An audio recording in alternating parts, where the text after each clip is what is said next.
están? Espero se encuentren bien.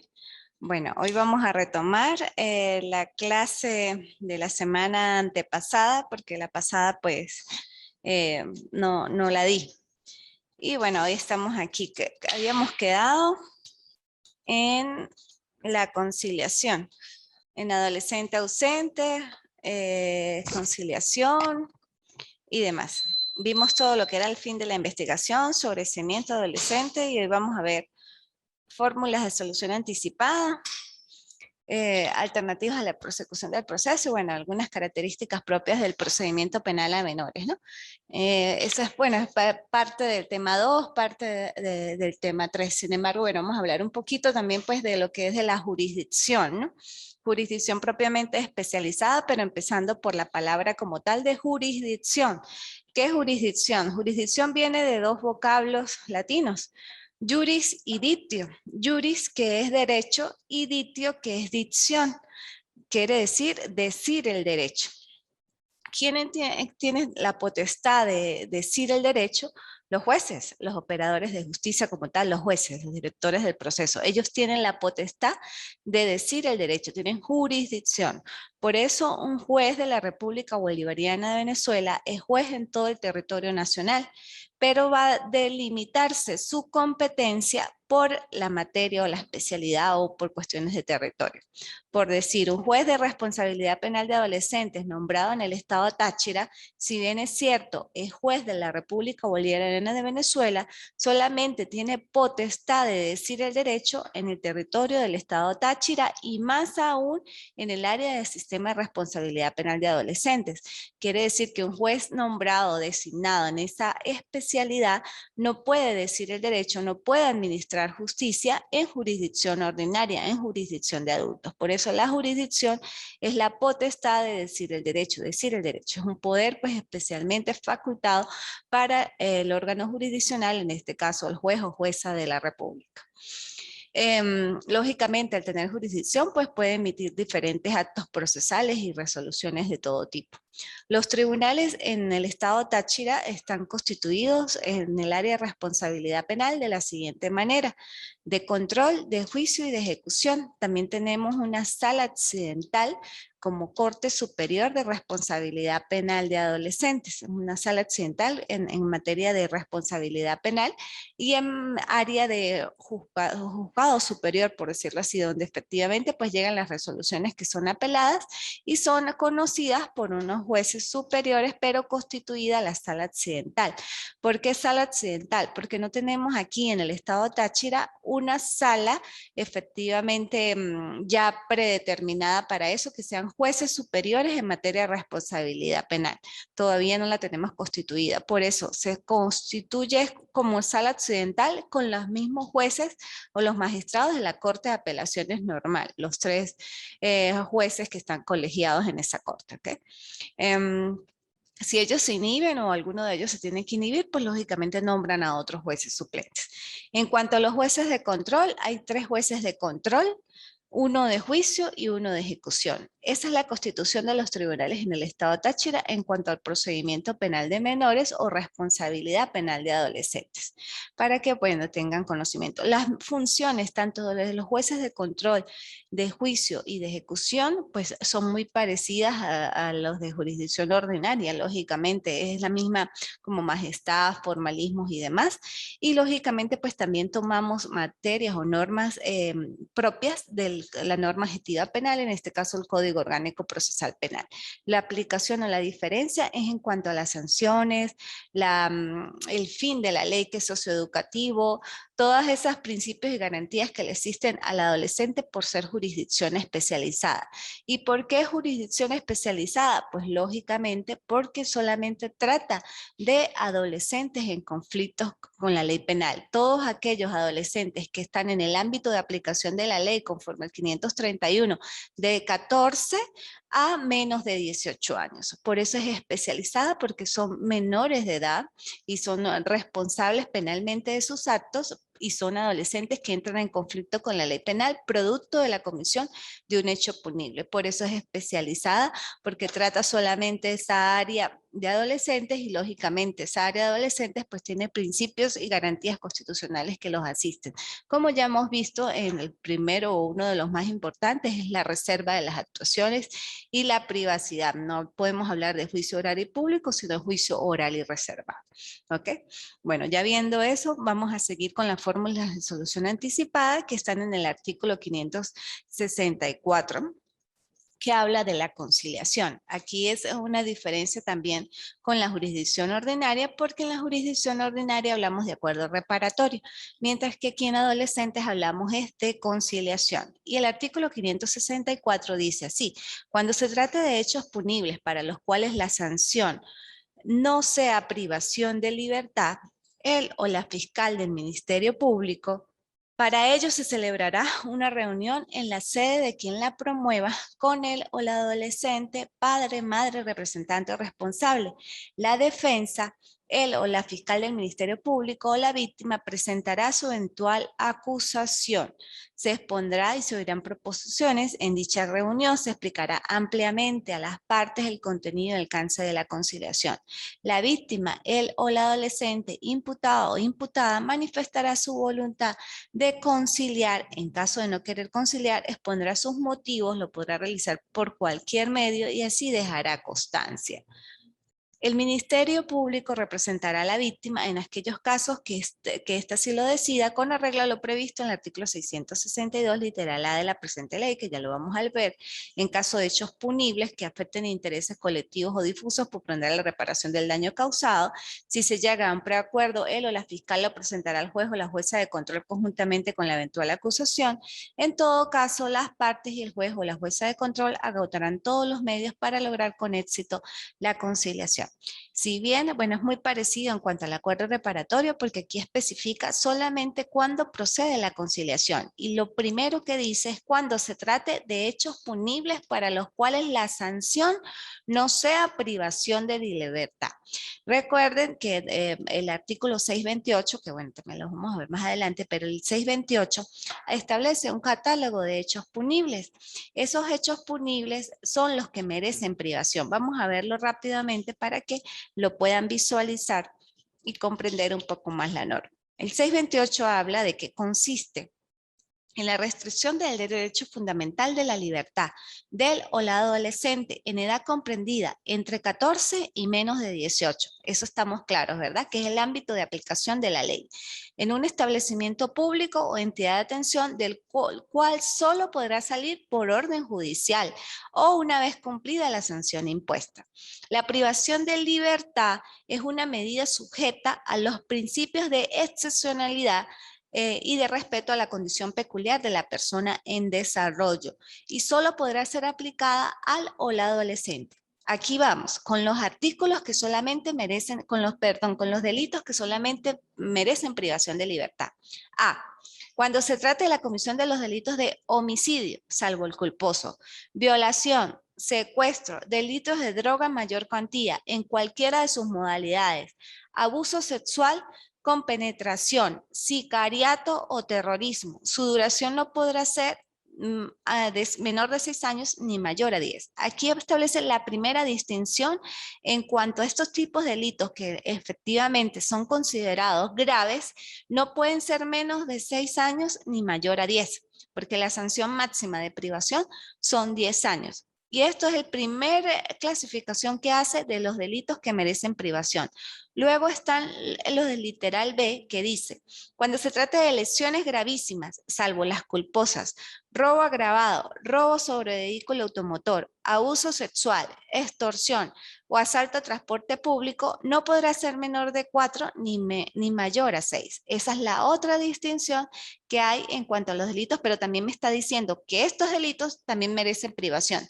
Si bien es menos, porque solamente no puede pasar de 6, pero tampoco puede ser menor menor de 4, pero también son los delitos que merecen privación. Entre el literal A y B son los únicos delitos en materia de adolescentes que merecen privación de libertad como sanción y que pueden generar una prisión preventiva y una detención preventiva. Lógicamente, como medida más gravosa, también se le pueden aplicar las medidas cautelares sustitutivas del 582. Pero si efectivamente el adolescente está en curso en la comisión de este tipo de hechos punibles, lógicamente que va a generar una detención, una prisión y como consecuencia, si sale declarado penalmente responsable, una privación de libertad como sanción. ¿Qué quiere decir esto? Que lo que no esté aquí, ¿verdad? Como porte, robo arrebatón, robo genérico, robo propio, robo en cualquiera de sus modalidades, inclusive el hurto de vehículo automotor, apropiaciones indebidas, bueno, toda la cantidad de delitos, de hechos punibles que existen tanto en la norma sustantiva por excelencia, llámese el Código Penal, o en las leyes especiales orgánicas que también tipifican delitos. Lo que no está en el 628, el adolescente queda efectivamente en libertad en el momento de que se es puesto a disposición del Tribunal de Control, que se le hace la audiencia de respectivamente de presentación o de calificación de flagrancia, pues lógicamente que el adolescente goza de una medida cautelar siempre y cuando no haya cometido o no esté en curso en la comisión de estos delitos del 628.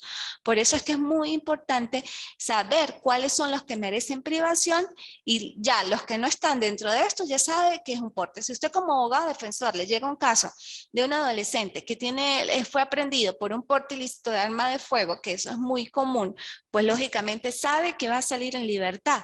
Me alegra que estés pues, prestando atención a la clase.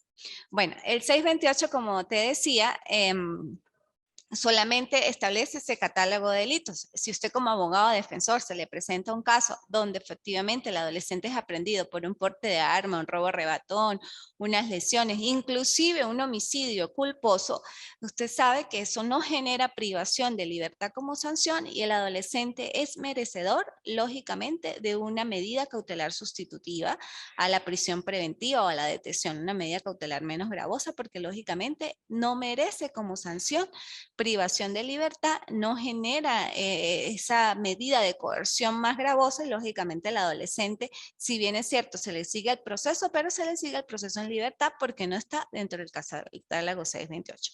Eso es lo que dice inclusive el 564 que hablábamos de la conciliación, que todos los delitos que no estén dentro del 628 son los que merecen conciliación. Sí, robos leves, robos arrebatones, robos genéricos, lesiones, bueno, todo aquello que no genere como sanción privación puede generar una conciliación. ¿Cómo se hace la audiencia de conciliación? Ese es el siguiente artículo que dice, recibida la solicitud, el juez o jueza de control fijará una audiencia a realizarse entre los 10 días siguientes, oirá a las partes y logrado un acuerdo se levantará un acta donde se determinará las obligaciones pactadas y el plazo para su cumplimiento. Se hace igual una audiencia, se fija el lapso dependiendo de que efectivamente tiene que existir una eventual acusación, que eso lo vamos a ver ahorita en el 570, que hay un lapso diferente que lo distingue el proceso de responsabilidad penal de adolescentes al de adultos y demás, pero igual debe fijarse una audiencia de conciliación para que las partes pues estén atentas sobre el particular. ¿Cuál es el contenido de la resolución que acuerde suspender el proceso a prueba? Este contenido de la resolución debe contener lo siguiente. A. Fundamentos de hecho y de derecho de la suspensión. Datos generales del o la adolescente. Hechos que se le atribuye su calificación legal y la posible sanción. Obligaciones pactadas y el plazo para su cumplimiento. Advertencia al o la adolescente o representantes legales de cualquier cambio de residencia, domicilio, lugar de trabajo o instituto educacional. Deberá ser comunicado al fiscal, al Ministerio Público y al ente ejecutor de los programas como el Consejo Comunal, donde se encuentre cumpliendo la medida de conciliación. La E, la orden de incorporación en los programas de prevención o inclusión social previstos en el artículo 124, que son programas o políticas públicas dirigidas a la inserción del adolescente. deberán ser ejecutadas por entes públicos o por los consejos comunales u otras organizaciones sociales, quienes deberán informar en el plazo establecido por el juez o la jueza de control sobre la supervisión, orientación y avances demostrados del adolescente durante su permanencia en sus programas de prevención. Esos son lo que debe contener en sí la conciliación, y muy importante establecer cuáles obligaciones son pactadas y el plazo para cumplimiento. Dependiendo de esas obligaciones que se pacten en la audiencia de conciliación, es lo que va a generar que el proceso siga o el proceso termine, porque si el adolescente cumple con las obligaciones pactadas en la conciliación, ¿verdad? Y la víctima efectivamente está de acuerdo con todas esas obligaciones y se ejecutaron, puede ser de manera inmediata o en el plazo que se dio, se cumplieran, pues lógicamente ya se extinguiría la acción penal y hay sobrecimiento por cumplimiento total del subproceso de suspensión a prueba. Por eso es importante que se especifiquen cuáles son las obligaciones pactadas que tiene que cumplir el adolescente, que efectivamente se verifique el cumplimiento de las mismas para poder en todo caso posteriormente cerrar la causa. Uno de los efectos de la conciliación es que se interrumpe la prescripción. La prescripción en materia de adolescentes es muy parecida al adulto, que efectivamente se cuenta desde el momento de la consumación del hecho punible. Pero la diferencia fundamental es que hay actos de interrupción de la prescripción. Uno de los actos interruptorios de la prescripción, de la extinción de la acción, porque todavía estamos hablando de la acción penal, es la conciliación. ¿Qué quiere decir? Que si desde el momento de la comisión del hecho punible al momento que se realizó la conciliación ha pasado un año, pero es de los delitos que no merece privación y se extingue a los 5 años, por decir, la conciliación interrumpe la prescripción. Desde el momento que se hace la audiencia de conciliación hay interrupción de la prescripción y efectivamente se hace un nuevo conteo. Posteriormente viene el artículo 568, que es el incumplimiento. Lo que hablábamos hace rato de que si el adolescente cumple con las obligaciones pactadas, la consecuencia inmediata es decretar el sobreseimiento definitivo por cumplimiento total de las obligaciones pactadas y hay extinción de la acción penal. En caso contrario, pues se procedería a hacer la audiencia preliminar. ¿Por qué? Porque en el momento que ustedes efectivamente revisen una acusación, en este caso el proceso penal de adolescentes, y donde el adolescente haya cometido un hecho punible en los que no merecen privación, el fiscal seguramente va a hacer un párrafo aparte de donde va a pedir la conciliación y va a presentar la eventual acusación. ¿Por qué va a presentar la eventual acusación? Porque puede pasar esto, que el adolescente no cumpla con las obligaciones pactadas, o que si bien el adolescente está en curso dentro de los delitos que no merecen privación, igual no quiere hacer una conciliación. Entonces, pues, lógicamente que hay que presentar la eventual acusación para que el proceso continúe. Si el adolescente no cumple o no quiere hacer conciliación, pues lógicamente se hace la audiencia preliminar, que es lo que vamos a ver ahorita en el 570. Por eso es que es necesario presentar la eventual acusación en el momento que también se solicite la audiencia conciliación. Luego habla el 569, la remisión. La remisión pudiera decirse que es una forma de favorecer al adolescente incurso en la comisión de un hecho punible, es una institución procesal también que le asiste a los adultos. Sin embargo, dentro del proceso de adolescentes tiene más específicas las formas en que debe proceder la remisión, pero estos son casos efectivamente excepcionales. ¿Por qué excepcionales? Pongan atención al 569, por favor. Dice así: el fiscal o la fiscal del Ministerio Público podrá solicitar al juez o la jueza de control que se prescinda del juicio o se limite a una o varias infracciones menores o solo alguno de los adolescentes partícipes. ¿Cuándo? Estos son los momentos en que se debe decretar la remisión si efectivamente encuadra alguno de estos hechos. Se trata de un hecho significante o de una participación mínima.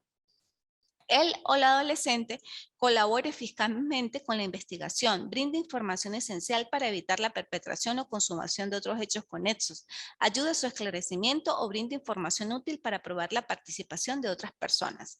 C. Él o la adolescente haya sufrido a consecuencia del hecho un daño físico o moral grave. D. La sanción que se espera por el hecho de cuya persecución se prescinda carezca de importancia en consideración a la sanción ya impuesta, a la que cabe esperar por los restantes hechos. Acordada la remisión, termina el procedimiento respecto al hecho del adolescente a cuyo favor se obra. Parágrafo primero. Él o la fiscal del Ministerio Público podrá suspender el ejercicio de la acción penal en los casos en que él o el adolescente colabore fiscalmente con la investigación, brinde información esencial para evitar la perpetración o consumación de otros hechos conexos, ayude a su esclarecimiento o brinde información útil para probar la participación de otras personas. Él o la fiscal, en observancia de los principios de interés superior y prioridad absoluta, velará porque la colaboración del o la adolescente no implique un riesgo para su vida e integridad física. Parágrafo segundo. Asimismo, el juez o la jueza de control podrá acordar la remisión de conformidad con los supuestos antes señalados. ¿Qué sucede con esto? O sea, son 4 literales muy específicos efectivamente para dictar la remisión. El juez tiene que efectivamente conocer bien el derecho y conocer bien el caso para ver si encuadra ese caso en particular en uno de los supuestos de remitir, porque es caso delicado. ¿Por qué? Porque si el adolescente dice, bueno, no, yo quiero decir quién me ayudó a cercenar la vida de aquella persona, o yo no fui totalmente el autor y demás. Eso también es muy delicado porque, o sea, el adolescente siempre habla sin juramento, declara sin juramento, sin tortura y demás, y puede comprometer inclusive de manera difamatoria las otras personas. Lógicamente que eso se investiga, pero sería entonces muy fácil para un adolescente ayudar en los procesos de investigación y decir, no, yo porque voy a ayudar me van a dar en libertad. Eso tampoco es así por así. Entonces, por eso, para decretar una remisión, bueno, tiene que estudiarse muy bien el contexto sobre la base, cuál es el delito, cuáles son los factores que pueden generar, las consecuencias que pueden generar una remisión, si yo voy a dañar a la víctima por una remisión o al operador de justicia, todas esas circunstancias y ver efectivamente y verificar la veracidad de lo que está diciendo el adolescente, se tendría que abrir más investigaciones para poder determinar lo que está pasando. Uno de los casos que sí se han dado, y bueno, últimamente, bueno, yo cuando estuve de juez, hubo uno solo en el momento y no lo decreté yo, lo decretó una juez de control, porque efectivamente fue él o la adolescente haya sufrido a consecuencia del hecho un daño físico o moral grave. Y eso fue hace años. Un adolescente, producto de un tiroteo en un robo agravado, pues el adolescente, claro, el adolescente estaba de agresor, le estaba disparando a la comisión policial, eran también adultos, entre adultos y adolescentes, pero el adolescente lógicamente estaba cometiendo ese robo agravado. Llega la intervención policial, los funcionarios policiales hacen uso de sus armas de fuego efectivamente para contrarrestar la violencia que se estaba generando y lógicamente el adolescente sale bastante herido. Como producto de esas heridas y la cantidad de disparos que hubo, el adolescente queda cuadraplégico. ¿Qué quiere decir? Que no tenía ni siquiera movilidad en sus manos, o sea, solamente podía mover la cabeza. De la cabeza hacia abajo era totalmente, o sea, inmóvil. Él quedó cuadraplégico para toda su vida. Lógicamente que él estaba en la casa de su mamá, inclusive creo que viviera con la abuelita en condiciones precarias, bastante pues, o sea, muy precarias por decir, en estado de pobreza. Él se recuperó o sea, fue asistido efectivamente, pero quedó mal, quedó inclusive con la colostomía, la bolsa y demás, porque él no podía tener control de sus esfínteres, de nada. Lógicamente era como un niño y peor que un niño, porque, o sea, tenía que estar totalmente asistido. Sobre esa base de que quedó efectivamente cuadraplégico, ¿cómo se va a llevar a un adolescente a una institución privado de libertad, donde, o sea, no va a tener los cuidados, o sea, es más el daño o lo que él está sufriendo, que efectivamente me imagino que ahí se arrepintió de todo lo que hizo, de llevarlo a un centro de detención de adolescentes. Precisamente, entonces ahí sí esos son casos extremos y que efectivamente sí se puede decretar la remisión porque lo que sufrió el adolescente a consecuencia del hecho que cometió es mucho más grave del mismo hecho. Entonces quedó mal para toda su vida y son casos de remisión que se deben decretar. Pero como te digo, son casos muy excepcionales y son los que más particularmente pues se pueden dar, ¿no? Bueno, eso en cuanto a la remisión. Luego viene la acusación ya propiamente en la audiencia preliminar, que es el 570, y si vamos a leer lo que debe contener, que es muy parecido también a la jurisdicción ordinaria. Debe contener identificación plena y residencia del o la adolescente, acusado o acusada. Relación de los hechos imputados con indicación, si es posible, del tiempo, modo, lugar y ejecución. Indicación y aporte de los medios de prueba recogidos en la investigación. Expresión precisa de la calificación jurídica objeto de la imputación con indicación de las disposiciones legales aplicables. Solicitud de la medida cautelar para asegurar la comparecencia a juicio del imputado o imputada. Ofrecimiento de los medios de prueba, indicación de la sanción que se solicite, su idoneidad y proporcionalidad. Esos son los requisitos que debe contener una acusación, igual en materia de adolescentes, que es en todo caso, ¿por qué debe contener la acusación estos requisitos? Porque en el momento que se da la audiencia preliminar, el juez principalmente de control ejerce un filtro. ¿Cuál es? El control formal y el control material de la acusación. El control formal de la acusación va sobre la base de estos requisitos de orden formal, si efectivamente cumple del literal A al literal G, los requisitos formales de la acusación. ¿Y cuál es el control material?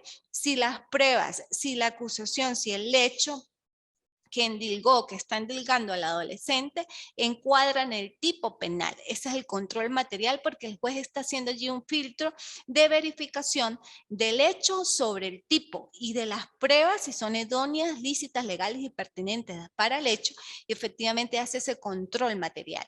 Lógicamente que no puede sobrepasar sus límites o su función jurisdiccional de control y inmiscuirse en cuestiones propias de fondo. ¿Qué quiero decir con esto?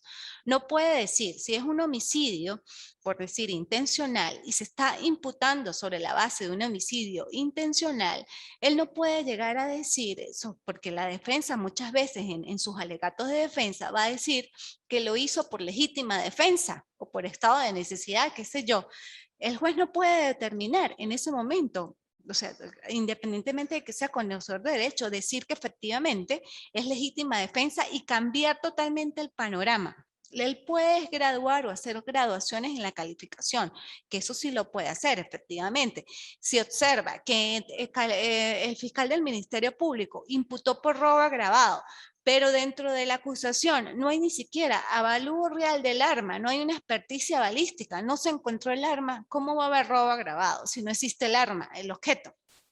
Lógicamente, tiene que hacer una adecuación de robo agravado a un robo propio, un robo impropio, un robo genérico. Ahí sí, sí. Pero ya traspasar los límites y llegar a dar juicios de valor en cuanto a que no era homicidio intencional, sino es homicidio o legítima defensa o cosas así, o sea, ya cuestiones propias de fondo a determinar inclusive responsabilidad, no lo puede hacer. Puede adecuar, como te digo, un hecho, un tipo, hacer la calificación de vida, encuadrar la calificación de vida, verificar si las pruebas son lícitas, pertinentes y necesarias, tanto las de la defensa como las del fiscal, así ejerciendo el control material, pero no subvertir el orden del proceso y no tomar funciones que no le corresponden, que en ese caso le correspondían al juez de juicio, ¿ok? La audiencia preliminar, que es el siguiente, dice presentada la acusación al juez o jueza de control, pondrá a disposición de las partes las actuaciones y evidencias recogidas en la investigación para que puedan examinarlas en el plazo común de 5 días y fijará la audiencia preliminar a realizarse dentro de los 10 días siguientes al vencimiento de este plazo. Esto es un artículo que no lo tiene, o sea, en ningún lado se asemeja a la jurisdicción ordinaria, que es revisar las actuaciones. Es una norma aparte, es un control de las actuaciones, es un lapso común, como dice allí, de 5 días para que efectivamente las partes puedan examinar las actuaciones y puedan oponer sus excepciones. En materia de adultos, las excepciones se solicitan en el momento que se fije la preliminar y antes de la celebración de la misma. Tiene la parte para efectivamente oponer sus excepciones. Aquí se le da un lapso más a las partes para que puedan, sobre todo a la defensa, para que puedan oponer las excepciones y por eso dice, fijará examinadas en el plazo común de 5 días. ¿Qué quiere decir? Llega la acusación, ¿verdad? En el momento que llega la acusación, el juez notifica a las partes que tienen un plazo común de 5 días para examinar las actuaciones. Notifica. Le envía la notificación al fiscal, le envía la notificación a la defensa, al imputado, a la víctima, y si hay víctima o querellante y demás. Cuando llega la última notificación, la resulta, se abre el plazo, que son hábiles, de 5 días para que las partes. Luego de que ha transcurrido los 5 días hábiles, al sexto se fija la preliminar. Y la preliminar, pues igual dentro del plazo fijado, que ya lo vamos a ver, pero es que es otro lapso. Es como un lapso más, pudiera decirse, garantista o más para que las partes puedan tener más tiempo de revisar las actuaciones. Es un lapso que lógicamente esto no lo tiene el sistema de adultos, por eso es propio de la jurisdicción especializada. Cuando ustedes sean defensores o estén actuando en un proceso penal de adolescentes y efectivamente verifiquen una preliminar, ustedes tienen que percatarse de que están las boletas de notificación primero de los 5 días y luego las boletas de notificación de la audiencia preliminar. Si lógicamente eso no está, pues bueno, usted tendría lugar a imponer a recurrir como a bien tenga si se le está afectando el derecho a la defensa y demás. Me quedan 5 minutos, dice. Entonces, luego dice la adhesión a la víctima, que en los casos de acción pública, la víctima puede adherirse. El 573, que es las facultades y deberes de las partes, es muy parecido al adulto: oponer excepciones, señalar los vicios, solicitar el sobrecimiento, proponer acuerdos conciliatorios, solicitar la imposición o revocación de alguna medida cautelar, solicitar la práctica de una prueba anticipada, solicitar inmediata la imposición de la sanción. Bueno, es igual ofrecer los medios de prueba. El adolescente imputado también pueden promover las pruebas a su vez que van a ofrecer en fase de juicio. Eso también es diferente porque aquí también lo dice. Además puede promover una prueba distinta que es la que va a proponer o ofrecer en la fase de juicio. Luego está la limitación, que dice que el juez se tomará las providencias necesarias para que en la audiencia preliminar no se deben tratar cuestiones propias del juicio oral, lo que ya hablaba hace rato. La preparación, que efectivamente el secretario o la secretaria dispondrá todo lo necesario para la organización y desarrollo de la audiencia y la producción de la prueba que sí se requiera. Luego está el desarrollo propiamente de la audiencia, que es el día señalado en la audiencia, se realizará, se dispondrá la práctica de la prueba propia de la audiencia preliminar. Es una audiencia igual como en adultos, donde está el fiscal, donde está el defensor, donde está el justiciable, si está la víctima, lógicamente puede estar, y lógicamente el juez con el secretario y el alguacil de sala. El juez abre la audiencia y bueno, ahí le da la palabra al fiscal, luego a la defensa, impone al imputado de las alternativas a la prosecución del proceso, de las fórmulas de solución anticipada, inclusive le da la posibilidad de que admita los hechos o que se vaya a juicio, lo deja declarar sin ningún tipo de tortura, de ningún tipo de coacción, y le dice que eso es un medio a su defensa. Eso es prácticamente pues la imposición del precepto constitucional, que es necesario que el juez lo imponga en ese momento al imputado. ¿Okay? Está la declaración luego del acusado, donde él pues efectivamente sin ningún tipo de formalidad le toman la declaración, o sea, con las formalidades previstas, imponiéndolo del precepto constitucional.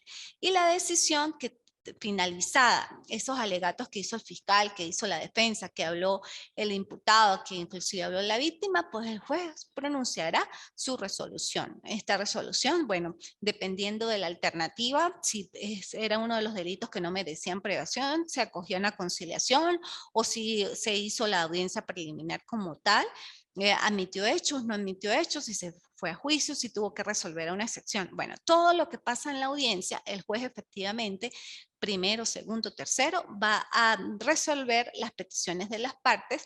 Eso le va a dar garantía al justiciable que efectivamente el juez es conocedor del derecho y que todas las peticiones que fueron solicitadas en la audiencia preliminar, tanto por el fiscal como por su defensor, pues efectivamente fueron resueltas en la audiencia preliminar, y eso es lo que debe contener la decisión. Igualmente debe pronunciarse sobre la admisión total de la acusación o parcial sobre las pruebas, como ya indiqué, si las admite o no las admite, sobre el principio de la comunidad de la prueba, sobre resolver las excepciones, sobre el mantenimiento o no de la medida cautelar, o si admitió hechos, pues imponerlo de inmediato de la sanción a que dé lugar, sea privativa o no sea privativa. ¿Okay? Si no admite hechos, pues hay un acto de enjuiciamiento y efectivamente hay que remitir la causa al juzgado de juicio.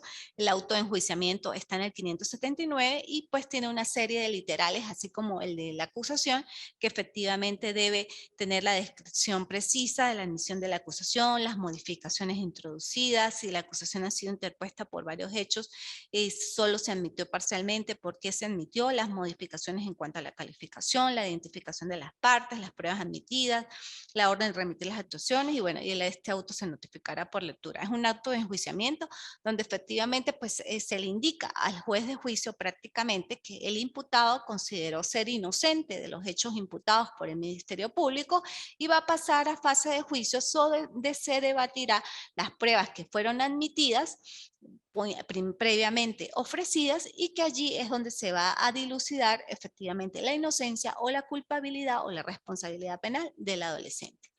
La remisión de las actuaciones al tribunal de juicio tiene que ser dentro de las 48 horas siguientes.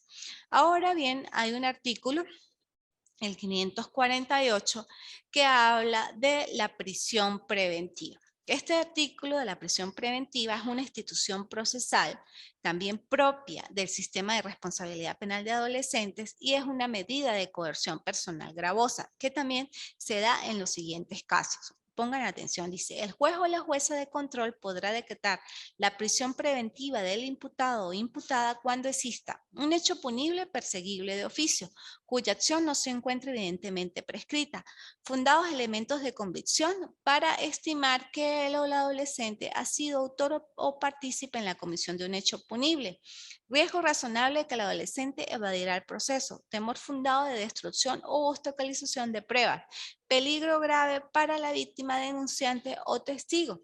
Parágrafo primero. Esta medida no procederá sino en los casos en que conforme a la calificación dada por el juez o la jueza sería admisible la privación de libertad como sanción de acuerdo a lo dispuesto en el 628 de la presente ley. Se ejecutarán entidades de atención donde los adolescentes procesados, las adolescentes procesadas deben estar separados o separados físicamente de los ya sancionados y sancionadas.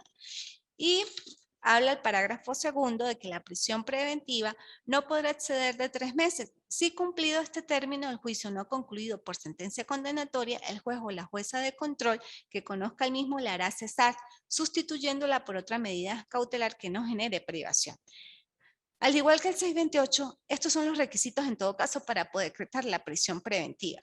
Una prisión preventiva se decreta siempre y cuando la calificación dada y establecida son de los delitos que merecen privación. Si no son de los delitos que generan privación, no se puede decretar una prisión preventiva.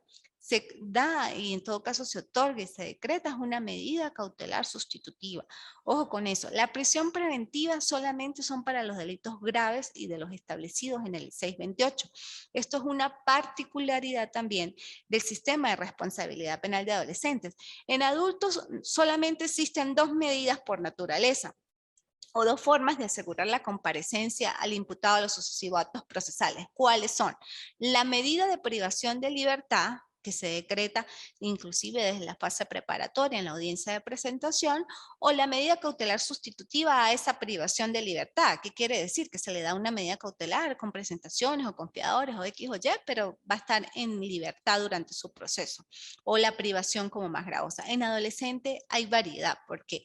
Porque en el momento en que la audiencia de presentación se realice, al adolescente se le puede decretar una prisión preventiva si son de los delitos que merecen privación, una detención preventiva si son de los delitos que efectivamente merecen privación y el lapso para que el fiscal presente acusación son 10 días, mientras que si decreta una prisión preventiva son 3 meses. La prisión preventiva se puede dar tanto en un procedimiento ordinario como en un procedimiento abreviado. La detención preventiva siempre se da en un procedimiento ordinario. Ojo con eso. ¿Ven la diferencia? Son distintas medidas de coerción personal que se le pueden aplicar al adolescente que está incurso en el proceso penal propiamente de adolescente. ¿Okay? Y también, pues, lógicamente se le puede decretar la cautelar sustitutiva. La privación de libertad como tal se genera es como sanción, no como medida de coerción personal para asegurar comparecencia al adolescente a los distintos actos del proceso. Por eso ustedes no van a ver en una audiencia de calificación que se decrete, se calificó la flagrancia, se decretó el procedimiento ordinario, se decretó medida de privación de libertad. No. Esa palabra en el proceso penal de adolescentes no puede existir, porque si se decreta medida de privación de libertad es ya en fase de juicio o en control cuando efectivamente se le impuso una sanción. Ahí se le puede, es decretar, se le decreta la prisión preventiva de libertad, se le decreta la detención preventiva de libertad o se le decreta una medida cautelar sustitutiva a la prisión preventiva de las 582. ¿Okay? Ojo con eso, que es diferente la institución y lógicamente en el momento de imponerla también cambia en cuanto a la semántica inclusive de la propia medida de coerción. Ok. La procedencia para que se decrete la prisión, bueno, ya lo dijimos. Luego viene el 582, que son las medidas cautelares que se le aplican al adolescente y son muy parecidas también al adulto.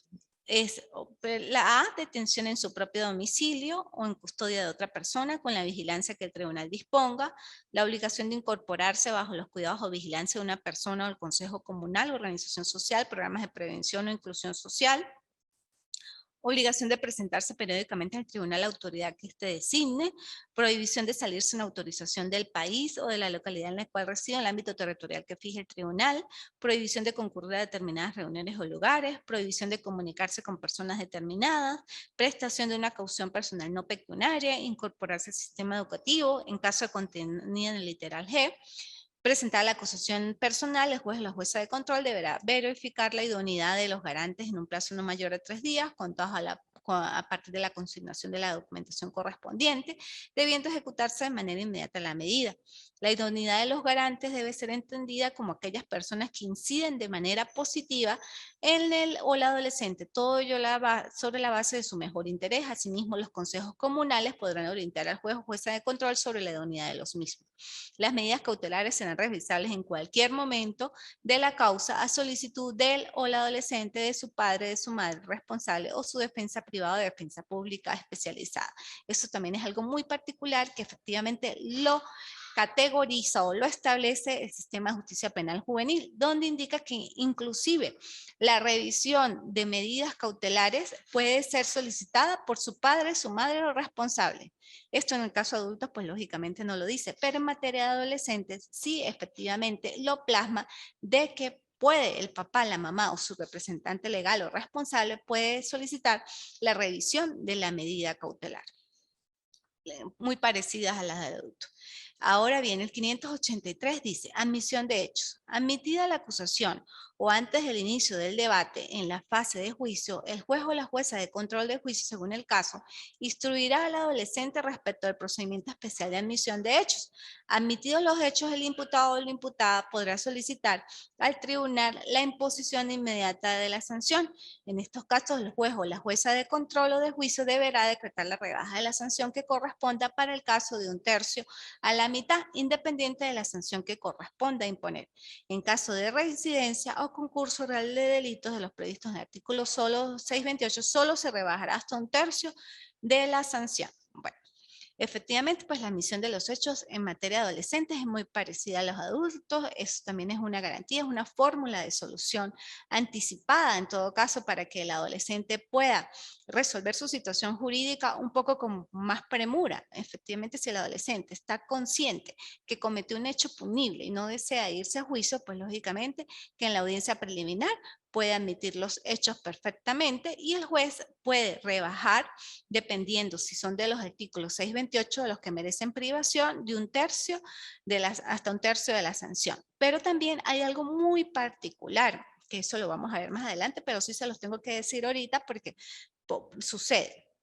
Un adolescente que efectivamente cometió un hecho punible, el juez de control o de juicio y luego también el de ejecución, pero más en este caso cuando admiten hechos en fase preliminar o supongamos en juicio por un procedimiento abreviado, el juez puede cambiar la sanción de privación de libertad a una sanción que no genere privación, atendiendo a las pautas del 622.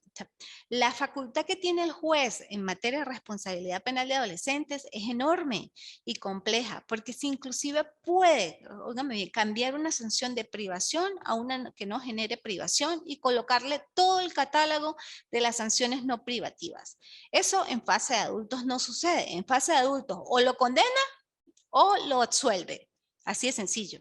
Mientras que en adolescentes le da la facultad de que sale declarado penalmente responsable, pero no es declarado penalmente responsable con la imposición de una sanción de privación de libertad, sino con una sanción de privación de medidas no privativas de libertad. Llámese reglas de conducta, libertad asistida, servicios a la comunidad, orientación verbal y educativa.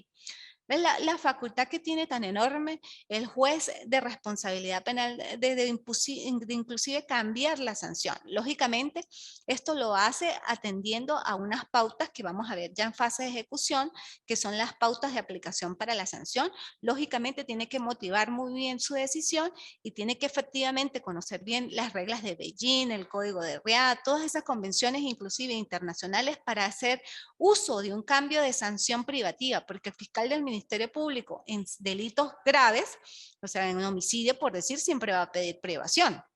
Muy rara vez, pues, va a pedir todos los catálogos de sanciones no privativas, pero la mayoría de las veces va a pedir privación. Entonces, un juez, por decir, o por un robo agravado, que le están pidiendo 6 años de privación de libertad, el juez por un robo agravado puede decir, no, yo como juez pues no considero que este adolescente debe estar privado de libertad, sino atendiendo al proceso, al fin de la ley, que es socioeducativo, atendiendo a las pautas de aplicación para la sanción, llámese de que el adolescente es primario en la comisión de hecho delictivo, ha sido buen estudiante, se ha portado bien en la comunidad, tiene buena conducta. Bueno, eso fue una cuestión de que efectivamente no estuvo en el momento adecuado con la persona indicada y lo involucraron en ese hecho. Bueno, toda esa serie de factores el juez de responsabilidad de tomar en cuenta y decir, cambio la sanción de privación de libertad y le impongo la sanción de reglas de conducta de manera simultánea libertad asistida y de manera sucesiva servicios a la comunidad. Con base a todos esos factores que el juez determinó del adolescente, pero lógicamente hay que estudiar el expediente, verificar porque cada caso es particular, pero sí tiene esa potestad que es enorme y que es buena de una u otra manera porque no todos los adolescentes son iguales, no todos los adolescentes tienen el mismo grado de agresividad o maduración psicológica y hay que atender algo que el adolescente que está en curso en la comisión o iniciando en el curso de la delincuencia propiamente juvenil, pues hay que tratar de ayudarles a rescatarlo, a que efectivamente bajo procesos de socialización y de reflexión y de humanización el adolescente entienda que efectivamente cometió un delito, que generó un daño, que debe ser castigado, pero que también se le da la posibilidad de que él sea transformado y que tenga un proyecto de vida distinto y que en su proceso de evolución no vuelva a incidir en la comisión de hecho delictivo. Eso es lo que se busca, ¿ok? Ajá, Davis me levantó la mano. Dígame, doctora. Buen día, profe. Buenos días.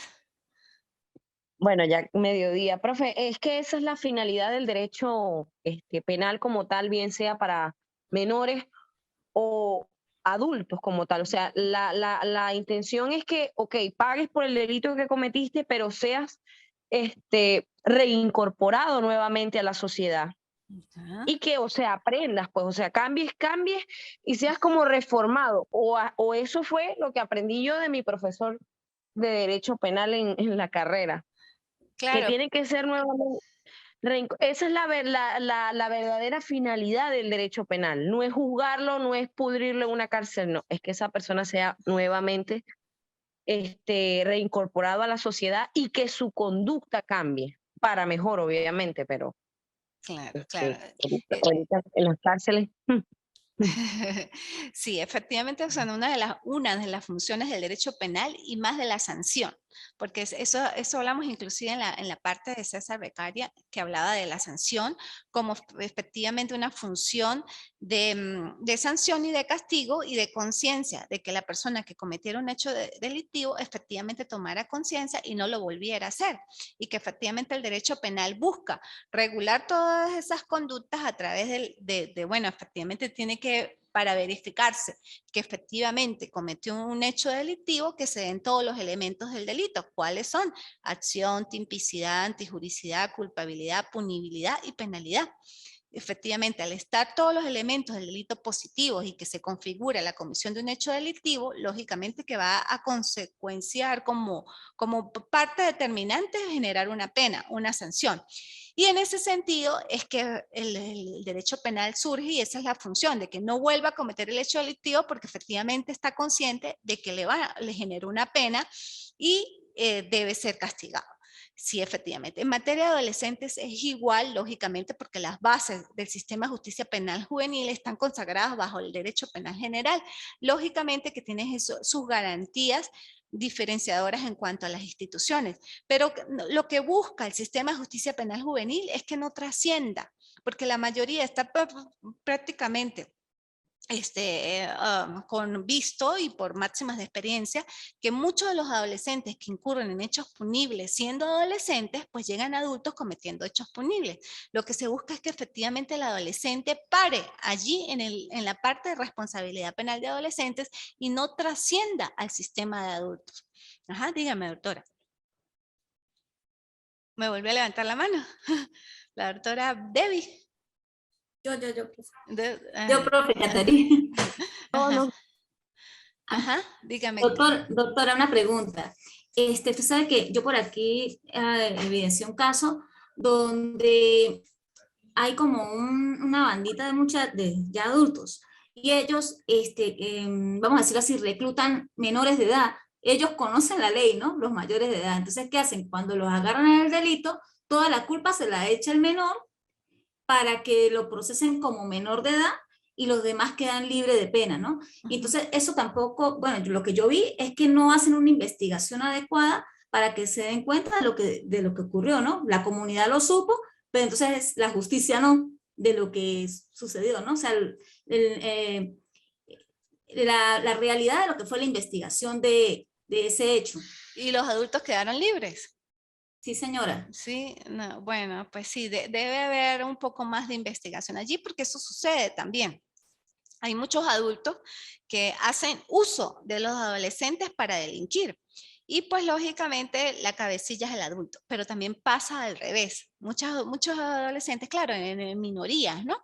En casos muy particulares, donde los adolescentes son las cabecillas de esas bandas y efectivamente son los que manejan a los adultos. Yo me acuerdo un caso muy sonado hace años, los Pavones.